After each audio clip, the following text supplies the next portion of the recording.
domingo do ano, celebrando a Sagrada Família. Celebrar a Sagrada Família significa celebrar todo o motivo da nossa existência. Sabemos que às vezes existe famílias A, família B, como de Canto dos Titãs, e a gente, depois de tantas desatinos que a vida nos oferece, olhamos também para a realidade da família. Diante da realidade de alguns que falam que são a favor da família, diante de alguns que falam de uma fidelidade a uma família, nós queremos olhar para a Sagrada Família de Nazaré. Sobretudo nesse domingo onde a liturgia nos traz o texto de Eclesiastes capítulo 3, versículos 3 ao 7, 14 ao 17, e o Salmo sendo o Salmo 127, entre parênteses 128, e a segunda leitura de Colossenses capítulo 3, versículos 12 ao 21. Sem esquecer o texto de Lucas capítulo 2, versículos 41 ao 52. Fala desse quadro da Sagrada Família, onde Jesus vai a Jerusalém, e aí geralmente os padres, os catequistas, aqueles que nos ensinam na catequese, fala de uma criança perdida no templo, quando nós olhamos sabiamente que no contexto judaico daquele tempo, com 12 anos, você já era menor, já era considerado maior de idade, incluindo naquele contexto ainda temos aonde Jesus é levado ao templo para fazer a sua prova de maioridade. Então, naquele momento, a gente quando fala de Jesus estar no templo, a gente imagina uma criança perdida e Maria e José discutindo quem é o culpado por a criança ter ficado para trás, quando na verdade, naquele contexto histórico, não existe uma criança para trás, mas sim um jovem, uma adolescente que estava acabando de adentrar a maioridade. O quadro que nós pintamos em nossas famílias, Jesus, Maria e José, nossa família vossa é, a família de Belém, a família de Nazaré, é um quadro que ainda hoje nós devemos insistir em pintar.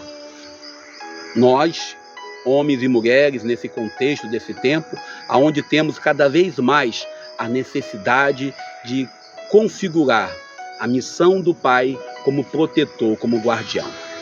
Ontem, quando nós lemos o texto lá de Mateus, que apresenta a morte dos inocentes, onde crianças são mortas por causa da ganância do rei Herodes, nós ainda hoje olhamos para crianças abandonadas por seus pais e mães, crianças colocadas em saco de lixo, como por exemplo ontem eu li em um dos sites de notícia que uma criança foi colocada com cordão umbilical e tudo numa lixeira. Diante de tantos desatinos, diante de tanta violência, diante de tanta falta de amor, ainda devemos olhar para a família. E quando falamos em família nesse século, não podemos pintar esse modelo de família que alguns insistem em pintar. Uma família no padrão europeu. Há aqueles que falam que na Bíblia se fala do homem e da mulher, do casal, se fala de uma família nesse modelo, e se nós olharmos claramente no contexto de Abraão, Abraão tinha lá o filho com a escrava, Ismael, mais o filho com a Sara, que era sua esposa, que no caso Isaac. E se olharmos ainda para a família de Davi que tinha não sei quantas mulheres, nesse contexto de família bíblica no Antigo Testamento, nós queremos dizer que se nós formos mirar nesse modelo como padrão, corremos o risco de termos uma implantação da poligamia. Mas, se nós olharmos para o modelo de Cristo, noivo, esposo da igreja, se nós olharmos para o modelo de Cristo como aquele que protege e guarda a comunidade, nós teremos sim, de verdade, o modelo da família ideal, aonde nós temos a fidelidade àquilo que Cristo veio trazer, ao amor ao próximo, ao seu reino. Por isso, nesse evangelho de hoje, quando Maria e José vai todos os anos ao templo e Jesus é colocado lá para trás, e aí existe padres e teólogos que dizem que era comum andar em grupos separados, homens e mulheres, e José achava que Jesus estava com Maria, e Maria, devido à idade de Jesus, achava que ele estava com José, e quando os dois voltam, 3 dias depois que vão encontrar no templo, representando também aí no contexto bíblico, simbólico, os 3 dias que ele vai estar no túmulo. E a gente ainda olha nesse contexto com todo o respeito à natureza, à realidade humana que nós vivemos, nós devemos olhar claramente. Quantas vezes nós deixamos Jesus no templo? Quantas vezes nós, como comunidade de fé, como igreja, deixamos Jesus no templo? Quantas vezes nós resumimos a nossa fé às 4 paredes da igreja? José e Maria, nessa romaria que fazia anualmente até Jerusalém, tinha por obrigação ir e voltar com Jesus. Aí tem aquela famosa história: se José e Maria pôde perder Jesus numa romaria, por que eu não posso perder? E nós sabemos como que é o desespero quando nós perdemos alguém. Eu recordo uma vez que eu estava na romaria da Diocese de Nova Iguaçu, levei minha Santa Mãe foi comigo, chegou lá, ela se perdeu. Como eu fiquei desesperado naquele dia, naquele momento. Nós, quando olhamos para a realidade da perca de Jesus e do encontro dele no templo, nós temos que entender que naquele momento Jesus estava sendo sabatinado pelos doutores da lei. Era comum no Misrá a criança, o adolescente, ser sabatinado sobre o seu conhecimento acerca da lei. E Jesus, quando a gente olha o texto assim de muito frio, de forma catequética, de forma assim muito prática, acha que ele foi assim abusado. Não, não foi abusado. Era comum as crianças, era comum os adolescentes com a idade de 12 anos, os meninos, serem sabatinados. E Jesus, além de ser sabatinado, também sabatinava os doutores da lei. Ainda perguntava também. E Maria, quando chega, e ele tem aquele vamos dizer assim, aquele espanto, dizendo: mulher, não sabia que eu tenho que estar cuidando do corpo do meu pai? O autor sagrado, quando coloca essa palavra na boca de Jesus, e Maria também, quando coloca: meu filho, por que fizeste isso?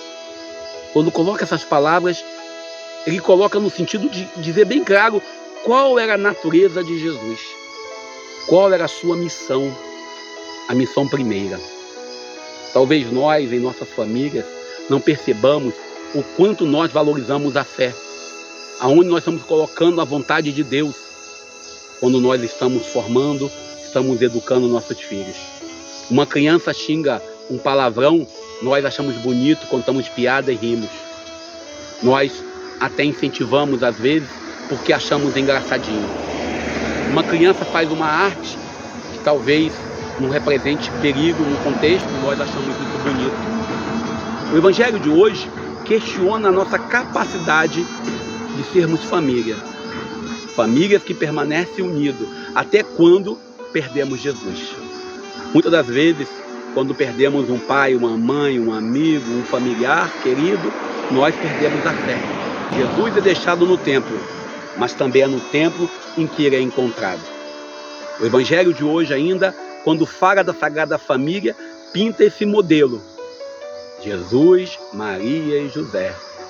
Pinta esse desenho. Embora muitos protestantes, muitos evangélicos e até muitos que se dizem cristãos, pintam outro modelo. Mas nós temos essa ideia de que Jesus de Nazaré esteve no seio de uma família. E não interessa se ele teve mais ou menos irmãos. Não interessa. Interessa é que ele, o próprio Deus, se encarna em nosso meio, se apresenta em nosso espaço para nos dar a condição, a salvação. Nesse tempo, onde tantos modelos de família são desenhados, onde querem normatizar, devemos reconhecer que a família, ela ultrapassa a barreira daquilo que alguns chamam de família tradicional. Esse tradicionalismo perigoso, onde uns e outros querem uma família apenas para dizer que tendo atividades que não vou nem entrar nesse contexto. O Evangelho de hoje também nos convida a olharmos para a realidade da busca de Jesus. Nós devemos buscar Jesus, devemos nos encontrar Jesus.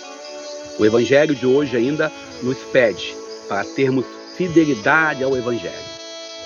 Hoje, nesse contexto desse tempo, onde nós estamos desde, no caso, dia 24, no Jubileu da Esperança, que o Papa Francisco abriu no último dia 24, devemos olhar também aonde colocamos nossa esperança. Nós devemos ter consciência da nossa vocação, da nossa missão, da nossa prática. Não adianta ir na igreja, rezar e fazer tudo errado, já canta Fernando Mendes. Não adianta nós, em nossas práticas cotidianas, lermos todos os textos bíblicos, como no caso de hoje, Lucas capítulo 2, 41 ao 52. Não adianta nós termos em nossas práticas de vida tanta liturgia, tanta oração, se nós não levarmos isso também para a nossa casa. Não levarmos isso para o contexto da onde nós estamos. E nós temos a família doméstica, a igreja doméstica. Nós temos a igreja, que é a grande família do povo de Deus. Nós temos o modelo de fé que nós devemos buscar. O Evangelho de hoje ainda nos capacita para termos em nossa consciência a importância de sempre procurar Jesus e não deixá-lo perdido. E ele estava onde nós devemos estar, no templo. Mas não é estar numa fé apenas uma fé sem questionamento. Ali havia uma troca entre os doutores da lei e Jesus. O Papa Francisco, quando lança o ano jubilar, esse ano que nós celebramos o ano santo da esperança, ele traz para nós uma certeza. O evangelho que nós devemos buscar é o evangelho da esperança. Aquilo que o Papa fala também, de não sermos cristãos que ficam apenas com caras de defunto, com cara de sexta-feira da paixão, com cara de tristeza. A boa nova do reino que nós devemos buscar é uma boa nova alegre. A famosa pergunta, se José e Maria não discutiram um dia, os casais que ficam às vezes brigados, magoados uns com os outros, casais que às vezes discordam uns dos outros, casais que às vezes até separam por causa de coisas pequenas. José não esperou Maria resolver. Maria não esperou José resolver. Eles resolveram juntos. O casal, quando tem uma relação matrimonial, é para resolver os problemas juntos, encontrando a saída. Deus, quando confia Jesus a Maria e a José, ele confia porque ele sabe que aquele casal resolve tudo juntos. E José, como exemplo de homem, ao saber que Maria estava grávida, ele não saiu gritando, falando, reclamando. Ele planejou fugir para ele ganhar a culpa. Ele guardou no silêncio. E uma das coisas interessantes que nós olhamos para Maria e para José é a capacidade de ouvir a Deus. Ontem, José, em sonho, ouviu um anjo dizendo: vai, sai de Israel, sai daí, sai, porque Herodes quer matar o menino. Em nossas comunidades, em nossas famílias, às vezes agimos por impulso, agimos por briga, e nós sabemos que na lei de Moisés era permitido, e ainda em alguns países muçulmanos, em alguns países que seguem a lei, a Torá, é permitido você separar da esposa, dar a carta de divórcio, até porque você queimou o arroz. Olha, no Brasil não ia faltar divórcio. Não ia faltar divórcio. Mas José não separa de Maria, mesmo sabendo que ela perdeu o menino. Porque tudo caía na conta da mulher. Ainda hoje, quando um jovem se envereda pelos caminhos que não são caminhos bons, nós perguntamos: essa pessoa não teve mãe?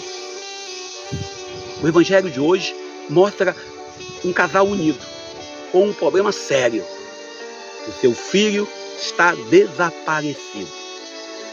Eu recordo até hoje, em uma festa de Santo Antônio, em que eu estava animando pela Diocese de Nova Iguaçu, em que uma criança de 12 anos também se perdeu, e a mãe foi até o palco e pediu para eu anunciar. Eu anunciei uma vez, a criança não disse nada, anunciou a segunda vez, a criança não disse nada, até que veio o policial militar e falou assim: só vai continuar a festa se a criança for encontrada.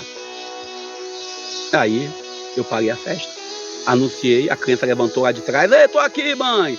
Aquela mãe gritou um palavrão no palco: eu vou te matar. Então, nesse caso de Jesus, que vai para o templo e lá está no templo, imagina o puxão de orelha que Maria deu nele. Imagine.